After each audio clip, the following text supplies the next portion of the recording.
Na kombo ya tata mwana tata molimo mosantu tozoyemba nzembo ngona lingala puisque papa apesa biso devoir totia na lingala ndenge kaka tolobaka traduction ekoki kozala parfaite te et surtout ke eza ya mbangu eza kaka lelo mosala epesemelaki biso soki bakokose kozala bolimbisi batata na bamama na lingala ezali boye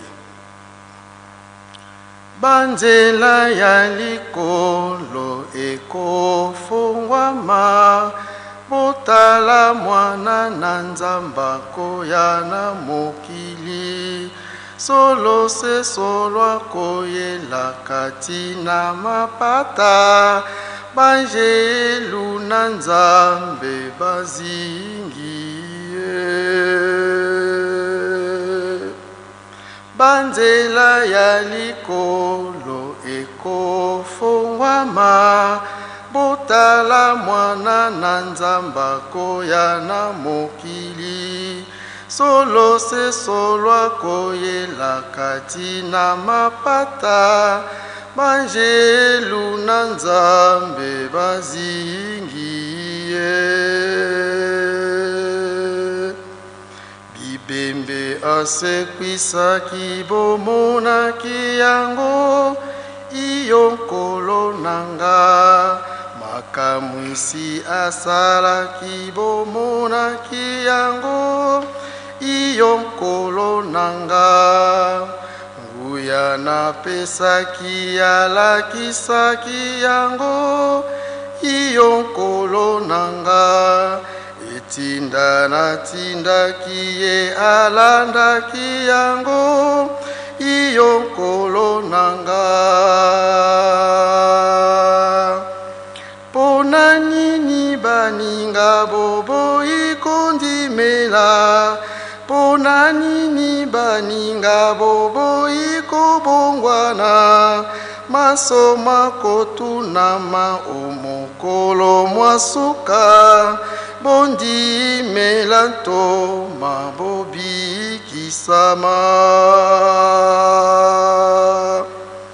pona nini baninga boboyi kondimela pona nini baninga boboyi kobongwana masoma kotunama omokolo mwasuka bondimela ntoma bobikisama.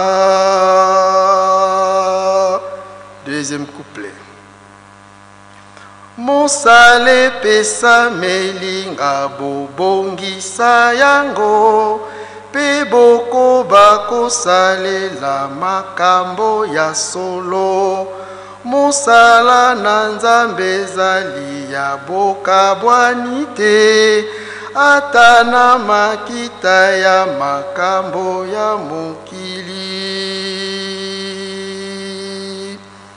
bibembe asekwisaki bomonaki yango iyo nkolo nanga makamwisi asalaki bomonaki yango iyo nkolo nanga nguya napesaki alakisaki yango iyo nkolo nanga etinda natindaki ye alandaki yango iyo nkolo nanga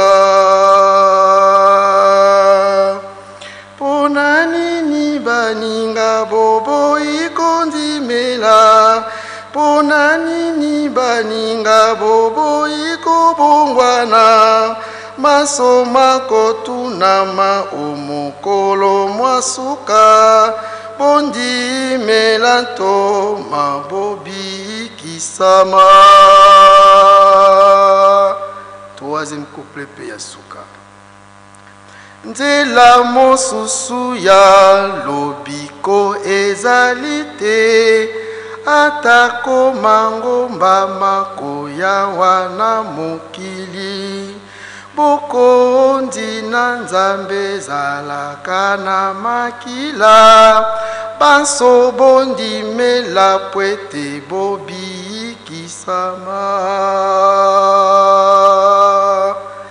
nzela mosusu ya lobiko ezali te atako mangomba makoya wana mokili bokondi na nzambe zalaka na makila banso bondimela pwete bobikisama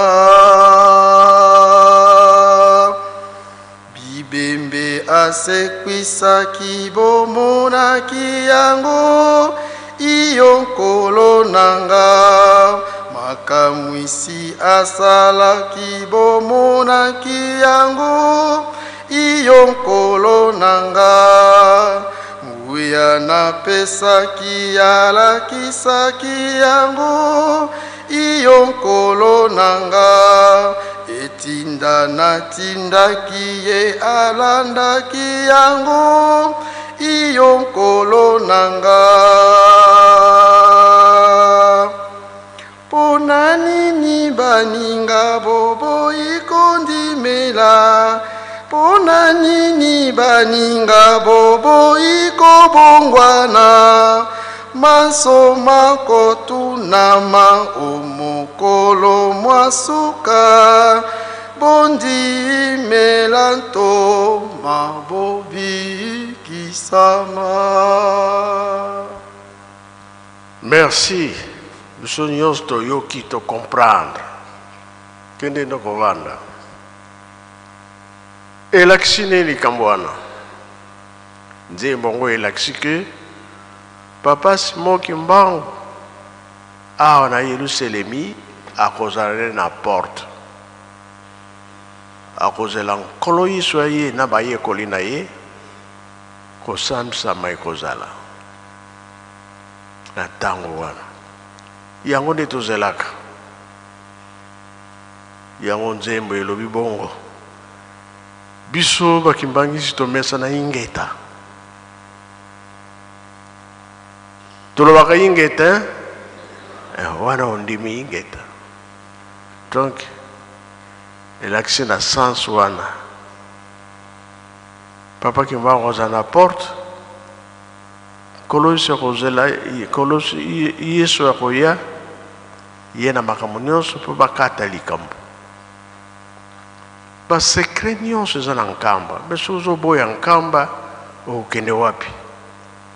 Kama nde azana loi ya koloba, ya kotinda, ya kosala misala. Biso tokeba kaka.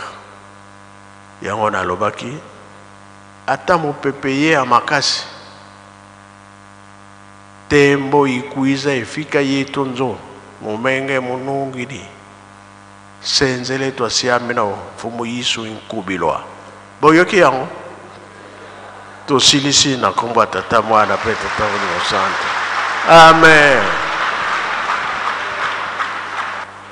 Pika twakubike no moko twatonda lusiku musuye lusiamu sututambuli kwa tata nzambi muzola kwa se mware tata mwanda velela munkumbwa se ye mwana ye tata mwanda velela